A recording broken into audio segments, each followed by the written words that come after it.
In this episode, it's a children's BBC special, as I talk to TV and radio presenter Simon Parkin about his time in the broom cupboard.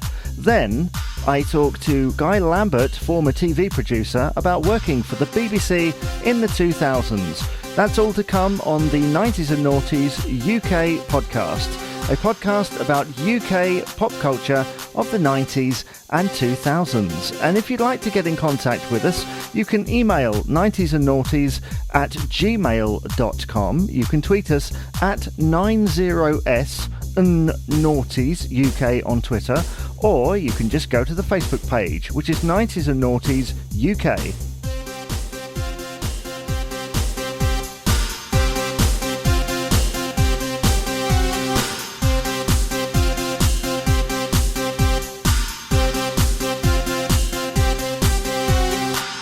So, it's a children's BBC special, and later I talk to former TV producer Guy Lambert about what it was like to work at CBBC between 2003 and 2010.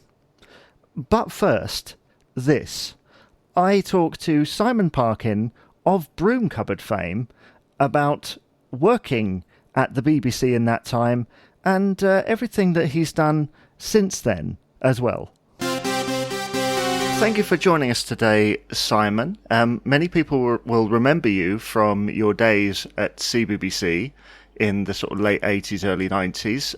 How did that journey begin for you? I was just very lucky, more than anything else. I grew up desperate to be Noel Edmonds. He was my hero, he was my role model, he was doing Radio 1, The Breakfast Show, and he was doing Swap Shop on the telly. And I thought, gosh, I would love to do that job.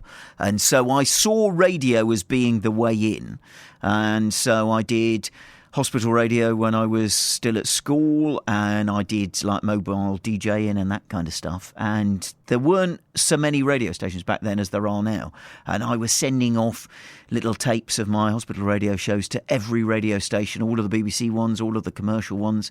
And eventually I got a job on a station called Radio Tees, which was, there's now a BBC Radio Tees, just to make it a bit more confusing. But back then it was a commercial station in Teesside, serving Middlesbrough and Stockton-on-Tees and a bit of North Yorkshire. And I went up there at the age of 20 to do the evening show. It was on between 6 and 8, and it was sort of a young poppy show. There was, there wasn't the telly output that there is now, and so it was very popular with young people. And so we had like the homework. People would be, because they didn't want to watch Coronation Street on the telly, the young people would be listening to the radio where we'd be playing the pop songs. And while I was there, Philip Schofield had been doing children's BBC from the Broom Cupboard, and he was going to be moving to the Saturday morning show, which at that point it was still Mike Reed's Saturday Superstore. When Philip Schofield was going to take it over, it was going to be going live. But we didn't know any of that at this point. It just was in the paper. Philip Schofield, the boy from the afternoons, is moving on to the Saturday morning show.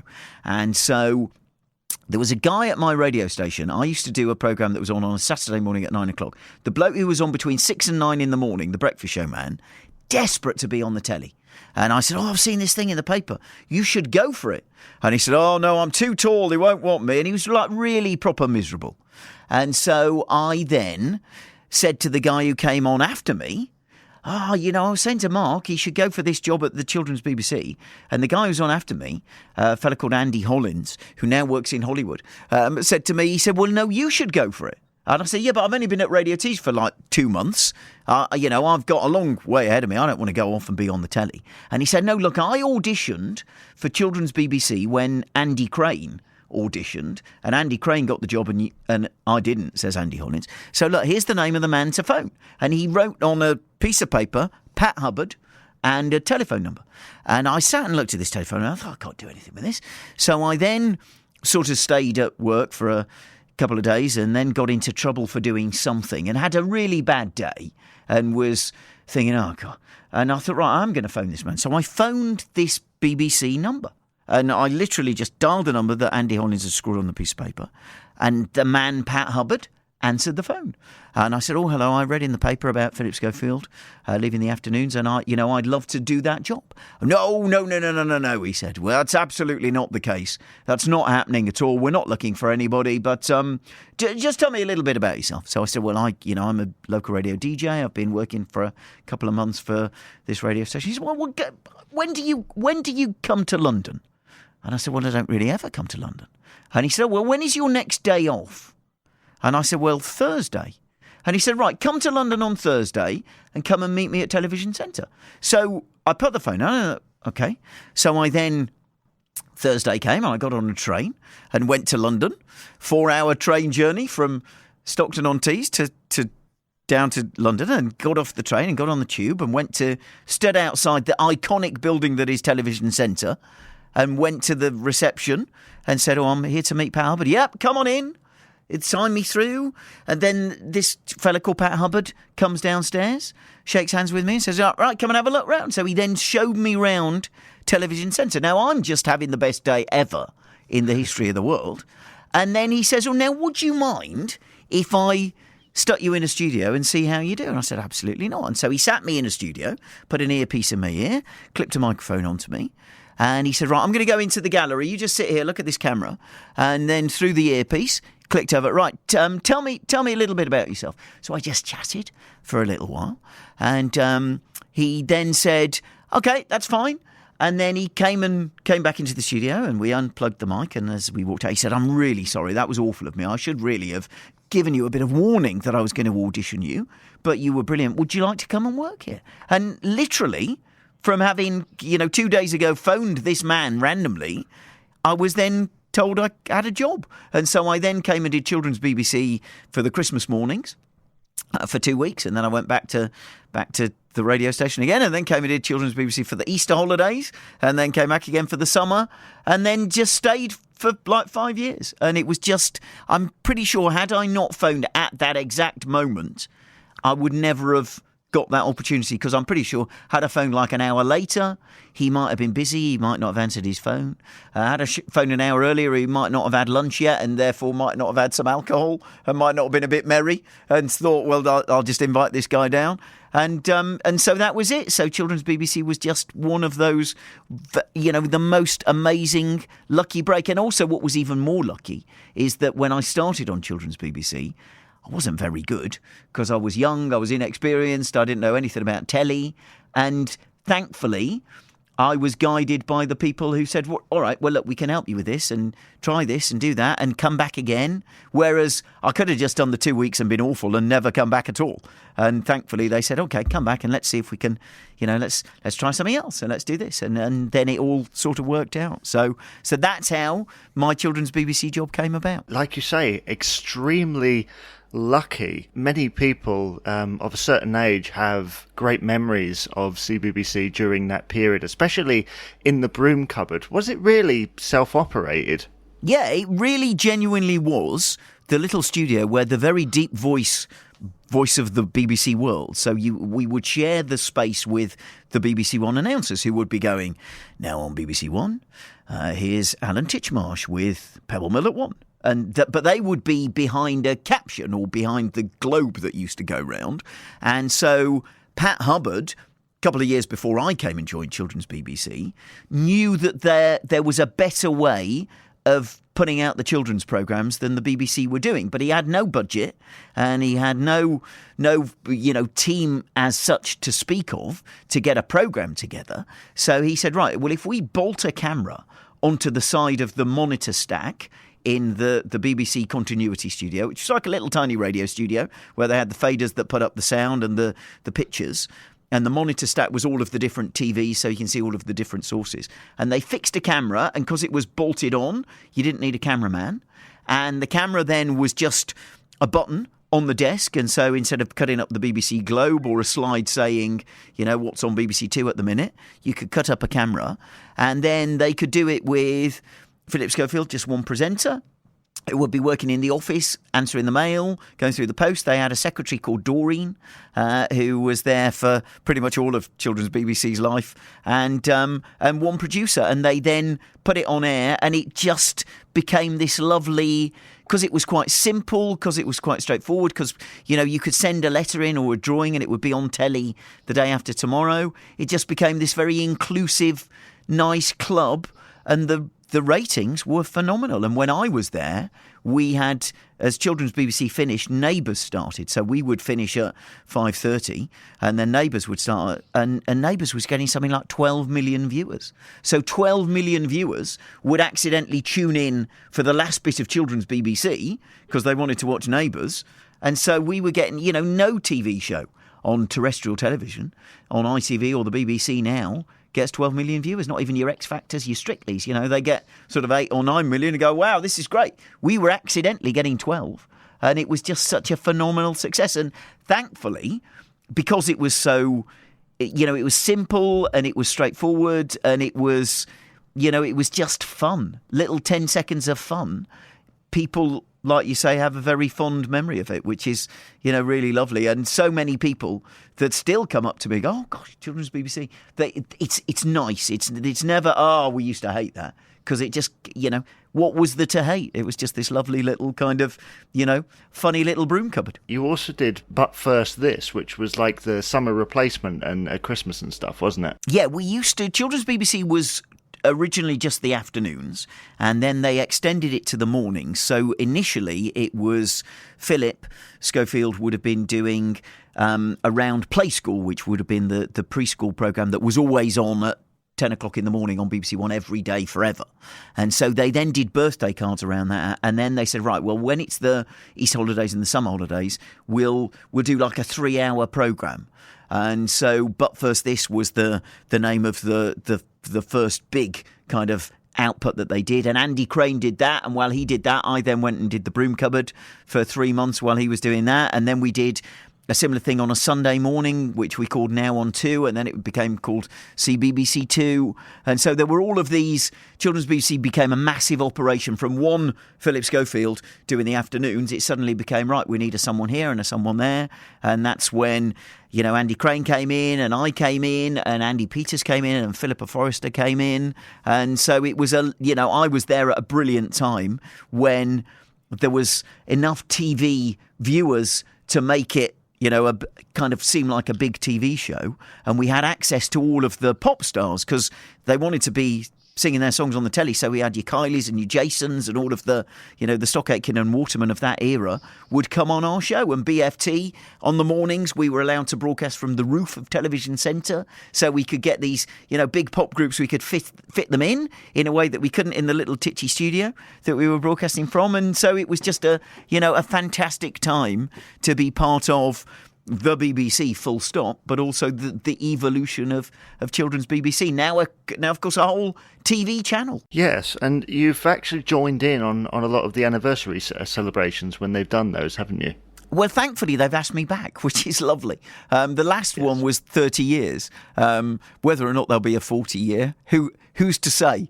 But it is so lovely. And again, what was lovely when we did the 30th anniversary one was that whole show was produced by someone who loved it growing up. So he knew, it's a fellow called Jamie Wilson, who's very important at BBC Children's now. He knew how important it had been to him and how it had, steered him in the direction of being someone who worked in TV. And he's gone on to greatness himself. And so, he put together a really genuinely lovely tribute to what that little Philip Schofield sitting in a cupboard did to TV. What is like the one overriding memory that you have of that period that you spent doing that? In terms of a specific event, it would be I was doing Children's BBC and I then had the opportunity to present Top of the Pops, which was lovely. And so the Children's BBC team said, well, why don't we do a behind-the-scenes video of Top of the Pops so you can go and do your Top of the Pops work, but we'll film it and then we'll have something to play out on Children's BBC. And I said, well, a great idea. So we were recording this little video in the Top of the Pop studio, and I'm with Mark Goodyear, the Radio 1 DJ, and we're talking about the charts or something, and then Carmela, who was the floor manager, came over and said, we need to do this, that and the other. And then a fellow came up to me and he said, excuse me, you're Simon, aren't you? And I turned around and said, yes. And I'm looking at Paul McCartney. And he said, I'm Paul McCartney, nice to meet you. And I said, what, really? And he said, no, but I thought it would be funny.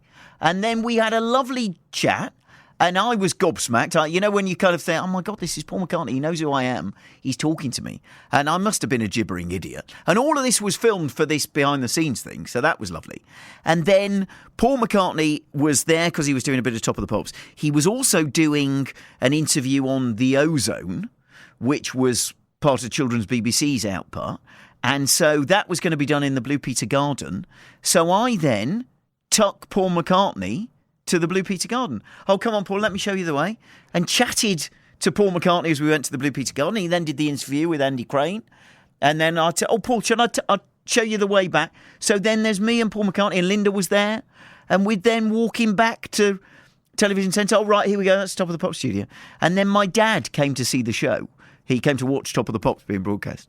And Paul McCartney came over at the end after having done, he did his song right at the end of the show. And he came over and he said to my dad, oh, you must be so proud of your son. And, you know, I'm thinking this is the most surreal day I have ever had.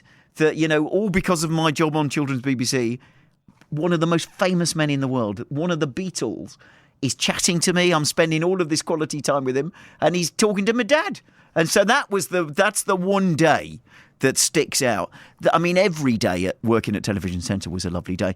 I would drive to work, and if I was allowed to park, we had a car park at the front, which was where only distinguished people were allowed to go, and a car park at the back, and we had to park in the car park at the back. But very occasionally, because I used to say to the nice security men, oh, can I park in the front? They'd go, yeah. And you'd park next to Noel Edmonds, or you would park next to Terry Wogan's Bentley.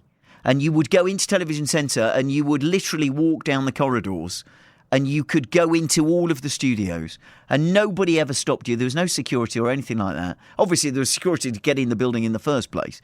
But myself and Andy Peters, we'd just go around. We went to the pilot recording of Ab Fab. We went to the pilot recording of Bottom with Rick Mayall and Adrian Edmondson. Just because we were allowed to walk in. And, of course, we knew all of the cameramen and stuff and the team down on the floor. And Top of the Pops, you know, you could just go and wander through and be, oh, there's Duran Duran. There's their dress. Oh, you bump into Kylie Minogue near the T-bar. So just being at Children's BBC and to spend the time that I spent with Andy Peters, who is probably the nicest man in the history of the world ever. He taught me so much about TV. When we were there, he just knows how to make TV work, and because I got on well with him, he just was so brilliant at saying, "Oh no, do this, wear that, look at this, do that." You know, if you do, and in that experience of being in that building, mixing with so many famous people, and you know, not that they had any idea who I was, but just being within, you know, striking distance of Bruce Forsyth. It does make you up your game. It does make you want to be, you know, all of your potential, and to be thankfully mentored, albeit accidentally, by Andy Peters when we were just mucking about was just the most glorious time of my life. It sounds wonderful. It's a great memory to have, I'm sure, and Television Centre as it was is greatly missed. Now, you obviously went on then to do morning television after CBBC. What was that like, kind of changing your audience? Because a children's audience is quite different to an adult one, isn't it? Well, initially I went to GMTV, which was the new breakfast company that were taking over the TVAM franchise. And so I was doing the children's bit of an adult output, if that makes sense. So GMTV would broadcast from 6 in the morning until 9:25, and initially I was there to do like a little 10-minute sort of newsy, children's-y slot. Not quite John Craven's News Round, but something that was reflecting the real world. And so that would be every morning at, I think it was something like 7:30 or something. And then I was also doing the summer holidays. So all of the things I'd done with BFT at the BBC, I was then doing at GMTV. So they had Lorraine Kelly would do a programme, it was called Top of the Morning, and she would do between, I think it was something like 8:25 and 9:25, and she wasn't on during the Easter holidays and the summer holidays, and that's when my show would be on, and so I was doing the children's bit of that. So I was still doing children's programmes, but I was working for ITV, which was completely new to me, and I was working for a brand new company, because GMTV was an actual company that was formed to do this breakfast TV output, and primarily it was a news programme. So I was working in a newsroom with all of these very well respected journalists like Fiona Armstrong and Eamon Holmes and Michael Wilson, and so it was just an amazing time. And GMTV, pre going on air, we did like 3 months of every day we pretended we were on air. We did pilot programmes, and there would be champagne receptions afterwards, and we'd go, and the sales team would take us to meet the clients, and it was an amazing experience. Then we got on air, and then it all started to unravel a little bit because the ratings weren't as good as everyone had thought they were going to be, because the Channel 4 show The Big Breakfast had launched within the time that we were doing our pilots, and they'd kind of come on air as this very brash, bright TV breakfast show. And by the time we got on air, they'd sort of settled down a bit and people were beginning to like it. So GMTV had a bit of I wouldn't say a troubled start, but it didn't go as smoothly once we got on air as we had previously. But, it was a lovely experience, and it was all done from the LWT building.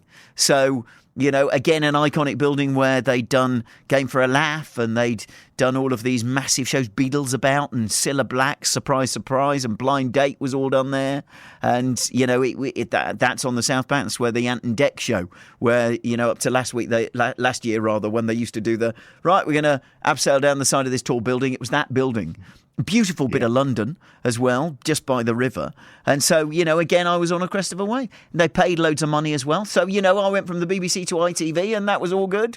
And it was a brilliant experience. And then I was able to grow up a little bit. Whilst I was doing children's programmes, by the time my time at GMTV ended, I was doing like a sort of a weekly news review programme. So I was that little bit more mature in the way that I was doing the broadcasting. And then that helped me go off and do various bits of adult television that I then went and did. But GMTV was great because that's where I met my wife.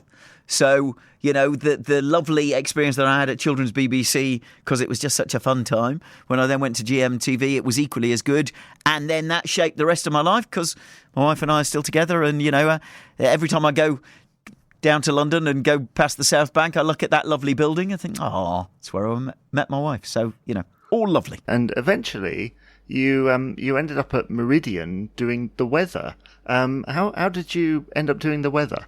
I had been, after I did GMTV, I then did various bits of television for ITV. At that point still had lots of different regions. So I did a bit of work for Granada up in Manchester. I did a show that went out on HTV, which is my home region here in Somerset, where I live now. And I was doing all these bits and bobs of telly, and at HTV, they took their weather for their regional news from a service provided in Birmingham, and they decided that they wanted to have their own weather person.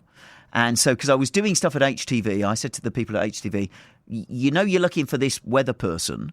Should I? Is it worth me applying? And the guy at HTV said, oh, yes, of course it is. So I then applied. And the job would be that you would do the weather on the regional news programme, but you'd also be involved in different bits of the output. And so I applied and I auditioned and I learned about doing the weather, even though I had no weather experience. But, my presenting experience meant that I could sort of have a go at telling the weather story in a way that made some sort of sense. And then I didn't get the job. And so I thought, OK, that's fine. And then the person who was the boss at HTV West, which was my region, then passed my tape on to the guy who was in charge of ITV West Country, which back then only covered sort of Devon and Cornwall. And so I just got this random phone call about 6 months later saying, we saw your tape. Would you be interested in coming and doing something here? So I went to see them, and their weather presenter was taking 6 months off for maternity leave, and they said, "Do you want to do her job for 6 months?" So I thought, well, it's ITV West Country. If I'm rubbish at it, no one's going to see it. What's the worst that can happen? So I said, yeah. And it was, funny enough, it was it was the summer of 2006. The weather was great. And I was basically just travelling down to different bits of Devon and Cornwall, spending every day at the seaside, doing all the weather outside and doing all of this lovely stuff that was amazing. And that came to an end. And that's when ITV Meridian were launching the Thames Valley service.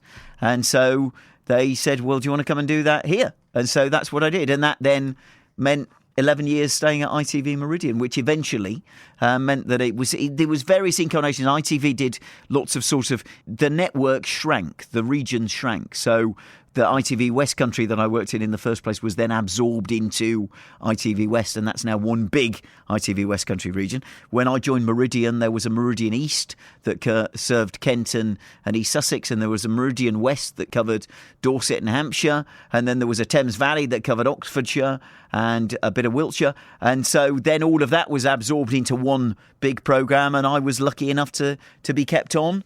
And that's when I then was doing Meridian Tonight with the lovely Fred Dinage and Sangeeta Barbara. Which must have been quite a surreal experience, because very much like you said about the CBBC producer who had grown up watching you, you'd grown up watching Fred, I would assume. Oh, absolutely, yeah. I mean, what a thing to find myself in the company of Fred Dinage.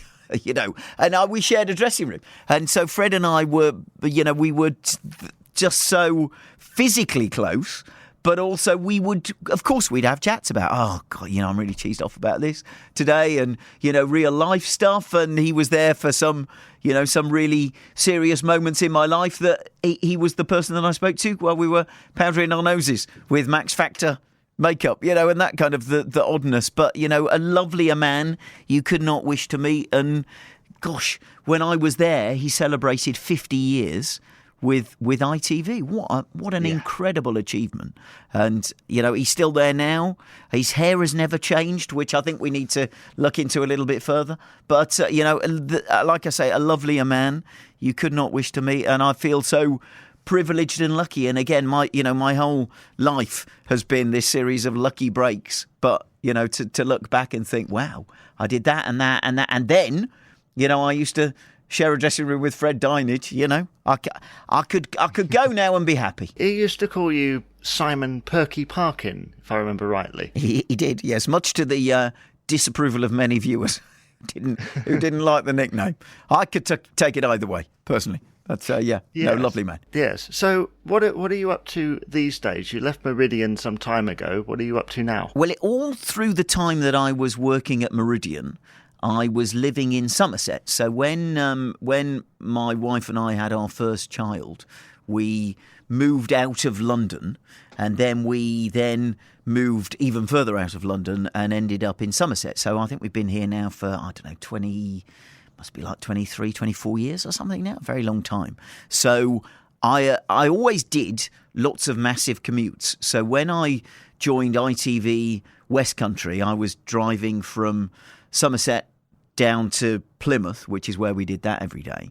And then when ITV Meridian, the job came up there, ITV was in a very, very, it wasn't in a great place. Financially, it wasn't doing very well. The regional output was being, shrunk back. And so I thought, well, I'm not in a situation where we can move the family. My eldest was going to be starting senior school soon. And so I said, well, it's ITV. It's going to last like another year, if that, so we'll just stay in Somerset. So I stayed in Somerset and then would drive to Southampton every day, which was 2 hours there, 2 hours back. And then when I was at Meridian, also some days they'd say, right, we need you to do an OB in Dover. And so I would drive from my house in Somerset to Meridian in Southampton, then drive to Dover, and then have to get all the way back home about like 10:30 at night to then get up tomorrow morning to start the whole thing all over again. And so I was just beginning to feel that I was perhaps doing a bit too much schlepping around, and I was getting a bit tired. And I was also, having done the weather for such a long time, I was sort of keen to do other stuff. And at Meridian, just before I left, they gave me the opportunity to sit in for Fred and present the actual news show, which was an amazing experience. But all the while, that I've been doing that, I've been working at BBC Radio Somerset, which is a local radio station in the county. I've been here for 15 years. Doing Saturday breakfast. And in all of the time that I've been here, they kept on coming to me every sort of couple of years going, do you think you'd like to come full time? And I was like, no, I'm working for ITV. You know, they pay too much. Well, you can't afford me and all of that kind of stuff. And then eventually, BBC Radio Somerset came to me one time and I thought, actually, you know, this is actually worth thinking about, seriously. And so I talked to the boss of Radio Somerset and said, well, you know, if I were to come full time, what would that mean? And it coincided with my son going off to university. He's my youngest. So my wife would have basically been just sitting at home all day, every day, waiting for me to get home at like 9 o'clock from my long day in Southampton. And so the timing just sort of worked. And so I then left Meridian. You know, it was really sad to leave because I loved working there. And it was for no other reason than I just needed to not be working quite as hard as I was. And so I then have been at BBC Radio Somerset ever since, where I now do the morning show, which is 10 until 2 every day. And I get to talk to the most interesting of people. So this morning, for example, I spoke to a man who he was struck down by the pandemic, by COVID-19, and he was in hospital and he was in a coma, an induced coma for 9 days, and he was told before he was put in the coma that he might not come out of it. And to share his experience and share his story, you know, what an amazing position of privilege that I'm in, that I get to talk to people like him. He also, you know, I spoke to Len Goodman of Strictly this week and had a lovely chat with him. And so I have this lovely job where I get to talk to the most interesting people who have the most interesting stories to tell. And thankfully, the people of Somerset sort of come along and they chip in with their stories as well. And so that's what I'm doing now. And in a roundabout way, you've almost come full circle, haven't you? Yeah. Well, starting off in radio and then to be back in radio is lovely. Radio is I love doing TV, don't get me wrong. But I love doing radio as well. And to be able to do both would be the dream if there is a way. For all of those years that I was doing Meridian, I was doing BBC Somerset on the side, and it was almost like the perfect life, that I had a sort of a mix of both of them. And I would love to do more TV in the future, but I wouldn't ever not want to do radio, because radio is such a, well, you know, we're here on a podcast, and this is a podcast that someone has decided, oh, that sounds interesting, I want to listen to that. And they want to, you know, they just want to listen to this conversation that we're having, and hopefully they're gonna maybe hear something on it that they've never heard before, and they're hopefully gonna, you know, maybe be reminded of something that happened to them all those years ago, and that kind of thing. And that's, radio has that lovely power to be able to do that. TV is all a bit in your face.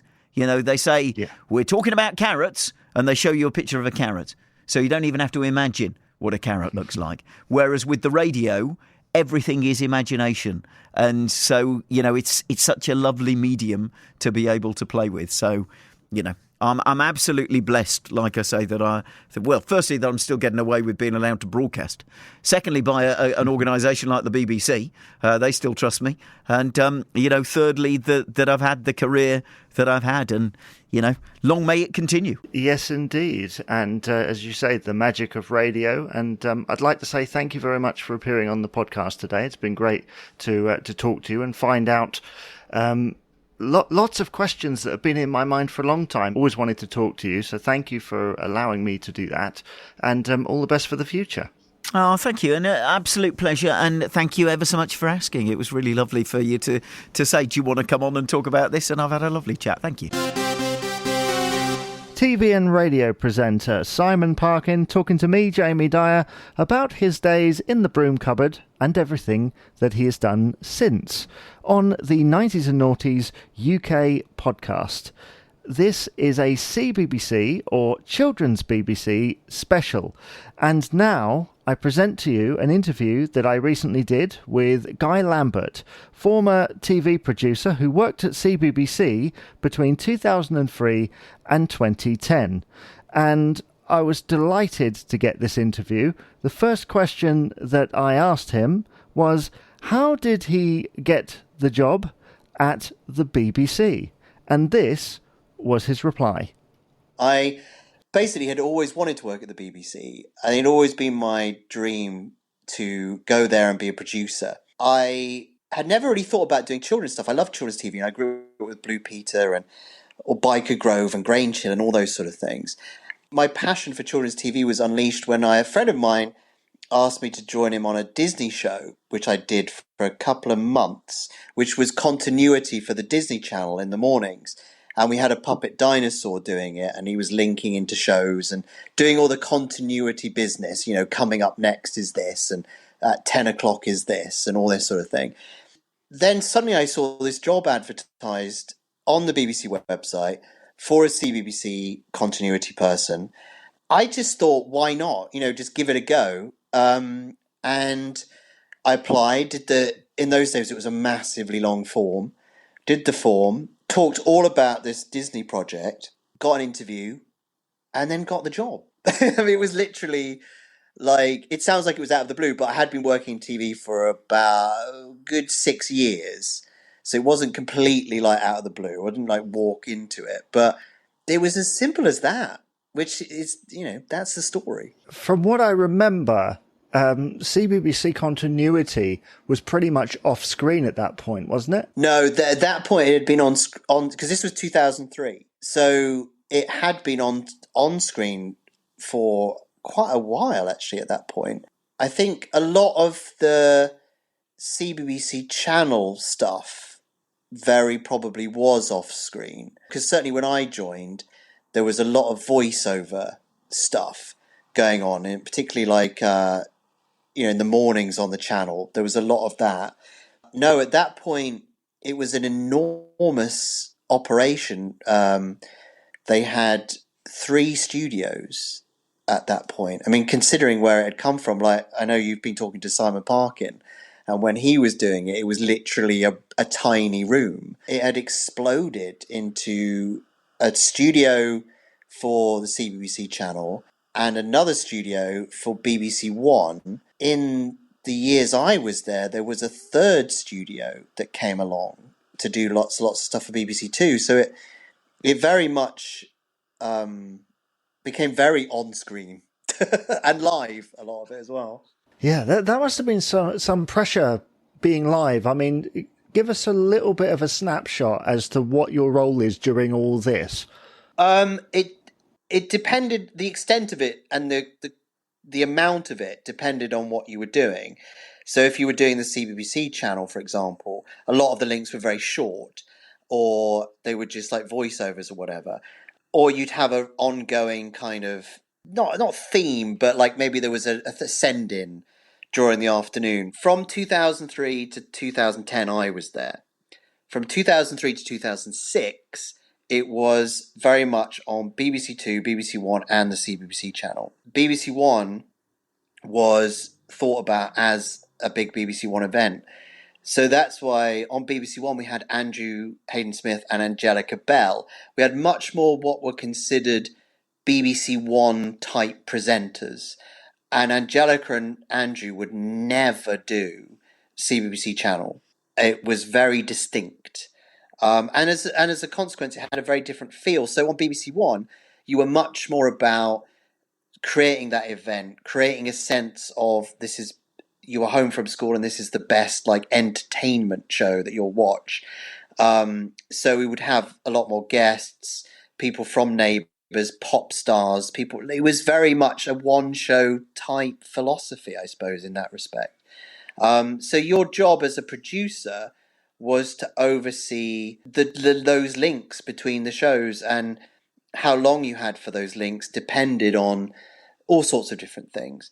But you basically had a choice of what you wanted to do every day on there. And I did run the BBC One slot for quite a while.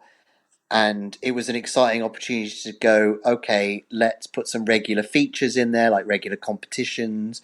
What clips do we need to show? Because we need to serve the bigger channel. We need to show clips of programs like Top of the Pop Saturday or things like that, Dick and Dom, that are coming up.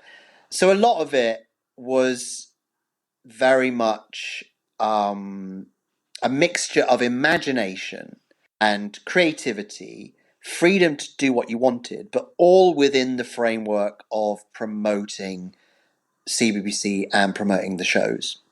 It's a very hard job to explain because at the time I was there, between 2003 and 2010, it changed so much.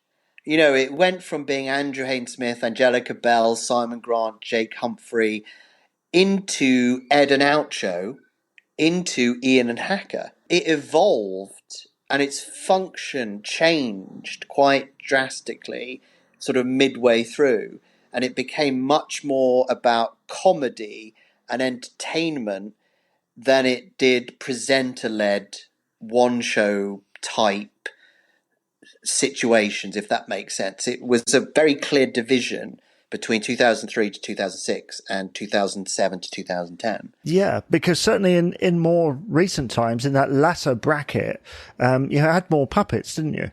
Yeah, yes. It was funny because when I joined in 2003, I was like, oh, where's the puppet? You know, I knew what was going on the channel, but I was very keen to get a puppet. And I remember, much to the annoyance of my boss, having a deliberately rubbish puppet who was this dog. Or was it a rabbit? I can never remember because it was this brown thing with ears, and I think it could have been a dog or a rabbit. And it was like deliberately rubbish. And Matt Edmondson and Anne Foy would take the mick out of it on air. And he would always say to me, oh, get rid of it, get rid of it. I'd be like, no, it's great, it's very funny. I remember my eyes lighting up the day that they told me that they were we have a new boss at CBBC and she wants there to be a puppet. And I was so delighted, and I was put in charge of with other people, but I was heading up the design the new puppet thing, and in the end, that is what became Oucho the Cactus, which who was began the new generation of puppets, because we had Oucho the Cactus, then we had Dunstan the Brain for a while, and then of course along came Hacker, who has been there for what feels like about 500 years. bless Hacker. I know he's still very much a popular character now, even in his own shows, which is amazing. Phil Fletcher, who, as you know, as we say, is Hacker's assistant. He is a bizarre and brilliant genius of a man. I was introduced to him about 2 years before he did Hacker. And he came in. I remember phoning him. He won't mind me telling you the story, but I phoned him from metropolitan London, and I called him up in Wigan, and I said, "Oh, Warwick, who is Oucho's assistant, would love you to come and be a cactus or cacti, I suppose is the right thing." And he was like, "Well, I can't do the accent, so I wouldn't even try." But he was like, "Well, it depends. Do you need me to come down to London? And I have got lots of ferrets." Or pigeons. I can't remember if it was ferrets or pigeons. And he almost sounded like reluctant to do it. And I kind of convinced him to come down. And then he was remembered when it came to do a new series of another show. And that's how he got his part as Hacker.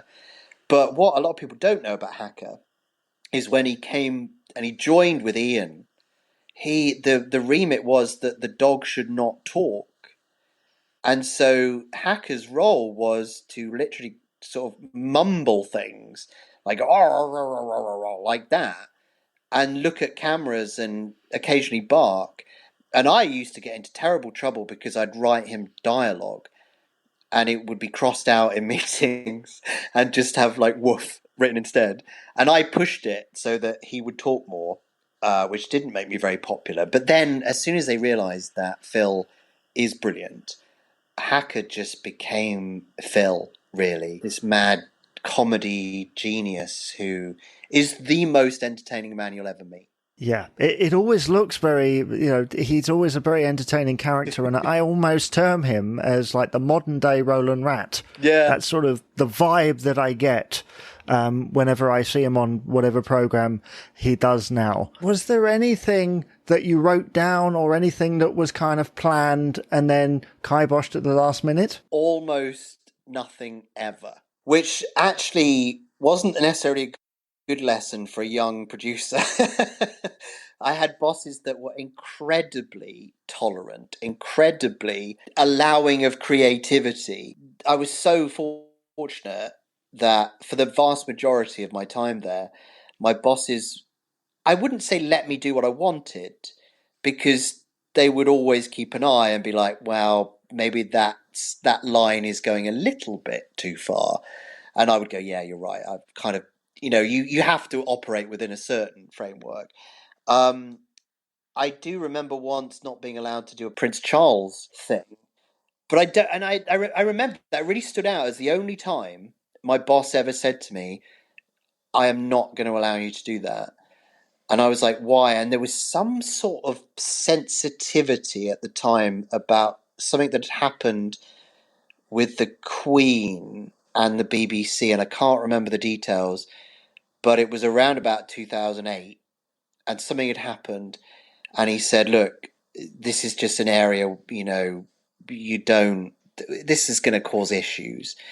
So I remember being very reluctant to drop it, and one of my presenters was like, "No, do it, do it," and I was like, "No, we can't. We don't want to destroy the BBC." That is honestly the only thing I can think of.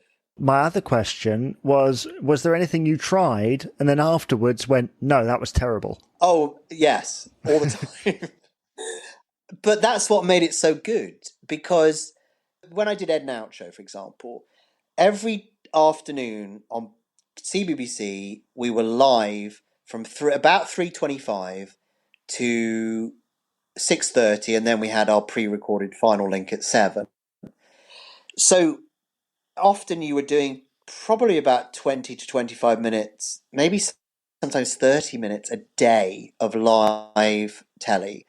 And we saw it in those days with Ed Nouch, was very much like there was a storyline across the week, and each day would contribute. It was like having an episode of that storyline. And so kids would follow the links and understand the narratives. And sometimes we would do things and we just, for some reason, the magic wasn't there. But very rarely and weirdly, they were so rare that I remember the two occasions where it really wasn't very good. I remember Stephen Moffat saying about a Doctor Who story that he didn't think was very good that he'd done. You can think your work is not very good because you didn't feel it on the day, or it wasn't fun to do, or there were issues, or something happened. But to the audience, they probably went, "That's fine." Like, you know what I mean? It's very hard to make a judgment, but we did have days where I would say that things didn't work because the team, we weren't in the right mood. It didn't work for us, if that makes sense. Yeah, I think there are times when the time between planning it and it actually taking place, the moment almost passes somewhat.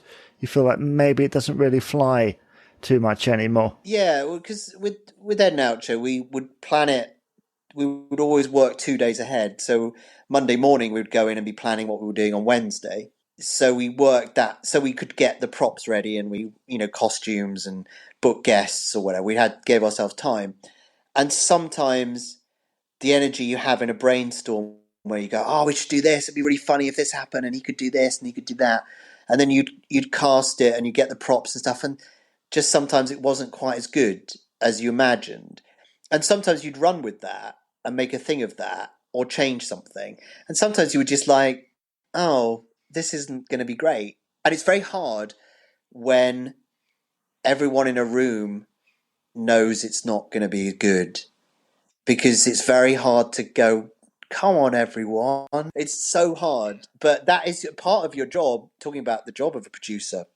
Part of your job is to motivate and to energize and to carry the mood of the team. And I only realized that, I suppose, retrospectively, and I wish I'd known it at the time, because I think it's very important, particularly when you're on talkback, you're talking to everyone and you set the mood and you set the tone.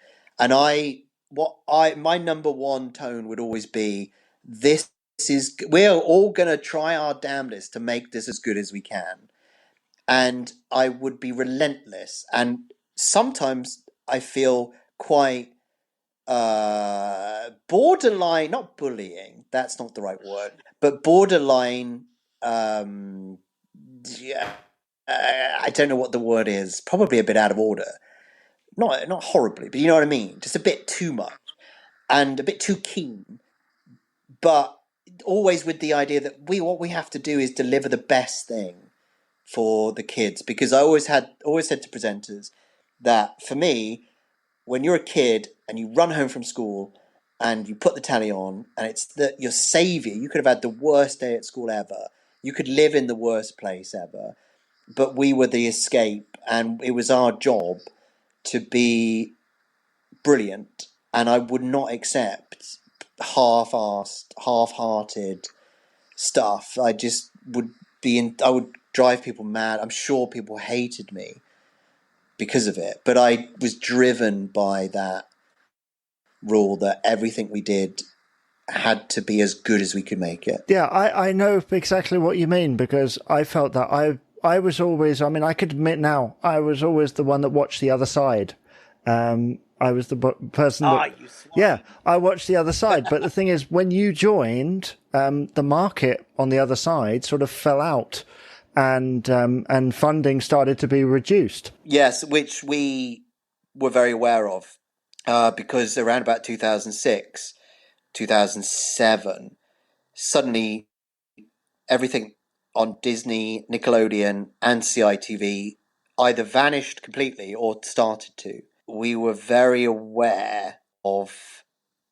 I don't think it was necessarily a good thing for CBBC, just sort of in the mentality of it. I don't think it's good not to have a rival, because I think you become your own rival, or you have no one to critique or battle. You know what I mean? I think it's not good, and I don't think anything specific came of that, but I think it could. I would say that it just didn't help drive ambition, and in certain people, I felt it installed a bit of an arrogance, because there was nothing to go, oh, they're doing that, we should do this. We had nothing to bounce off. Do you know what I mean? I get it. When you don't have competition, you've got nothing to kind of either be inspired from or to fight against. Yeah, and I think you're right. I think being inspired by is a very good point, because we would look at what they were doing and go, right, why is that? Of course, you're looking for it to be rubbish. You're looking to go, why is that rubbish? Why doesn't that work? Well, how could we do that better? Or they're doing that, therefore we won't do that. And I'm not saying I was massively, massively conscious of the other side, because, to be honest, I don't feel like we really talked about it that much. But it gave us a sense of what we were about. Like, we were about this, not that. We were about this kind of thing, not that kind of thing. And I think when the others disappeared, there was a little bit of a question mark about what.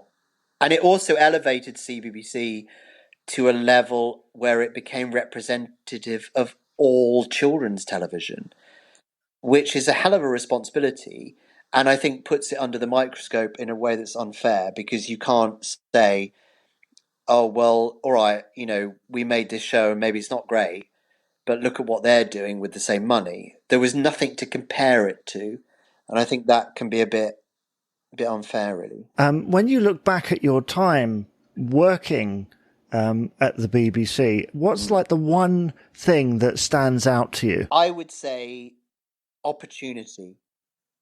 The working, and I feel like this has gone a bit since it moved away from Television Centre, but I could be wrong because I don't work there, so I don't know.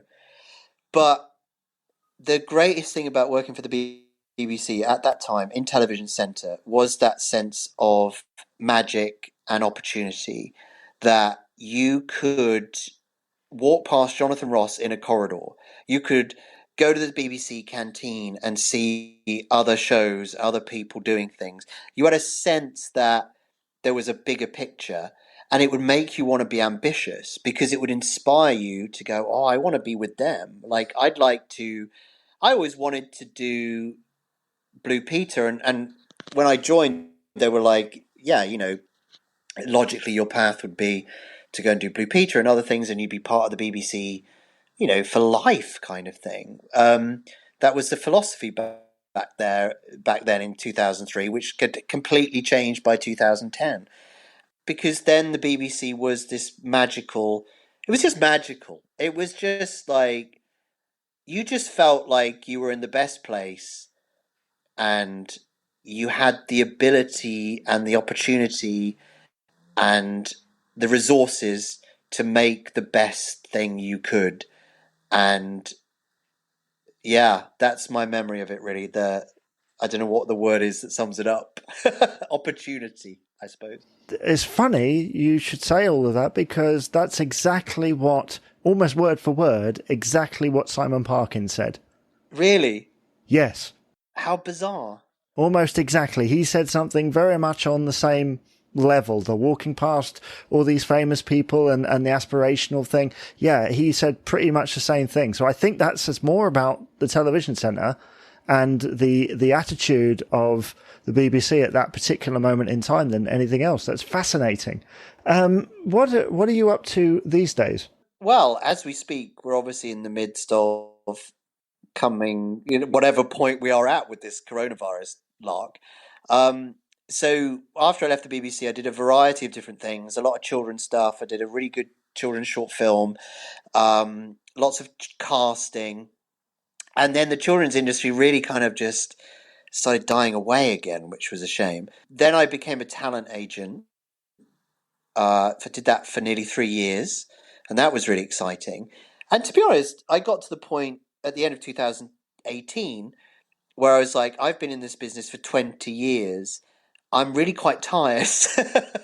Like, where's the resources of my body with the energy and enthusiasm and inspiration? I was like, what do I want to do next? So I took a break, and I teach English to Chinese students from home, which I've been doing since 2018. Very happily, I bought my house, and I sort of slightly semi-retired psychologically. But then I said to myself at the end of 2019, beginning of 2020, I was like, right, I'm going to go back. It's time to come back. And I've had various people try to get me back into it. What I really want to do now is write. So mark this down, because in the next 5 years, I want to have become a writer properly, full-time, and I'm aiming to get at least a drama series off the ground somewhere, and a cartoon show, hopefully. I've got lots of aspirations to write. I think that's where I want to be at the moment. And who knows what doors that will open. Former TV producer Guy Lambert talking to me, Jamie Dyer, on the 90s and Noughties UK podcast about his days at CBBC and everything that he's done since then. And it was great to talk to both Guy and Simon today in this CBBC special.